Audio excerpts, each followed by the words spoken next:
અંકલેશ્વર પાસેના national highway પર માંડવા toll tax ઉપર ઠાકર ધણી લખેલી ટ્રકના ચાલકે બે બેરિયર તોડી ભાગી છૂટ્યા હતા.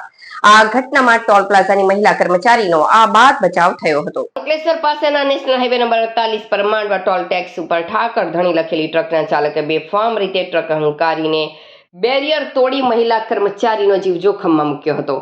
આ સમગ્ર ઘટના સીસીટીવી કેમેરામાં કેદ થઈ છે, જેમાં ઠાકર ધણી લખેલી ટ્રકો બેરિયર તોડ્યા બાદ એક પછી એક જતી દેખાઈ રહી છે.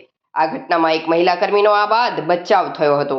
અંકલેશ્વર બી ડિવિઝન પોલીસે 4 ટ્રક ચાલકો સામે સદોષ માનવ વધ પ્રયાસનો ગુનો દાખલ કરવામાં આવ્યો હતો. દરમિયાન બી ડિવિઝન પોલીસે સુરતના કામરેજથી 32 લાખની 4 ટ્રકો કબજે કરી કામરેજના 2 ટ્રક માલિકો અને 3 ટ્રક ડ્રાઈવરની ધરપકડ કરી હતી.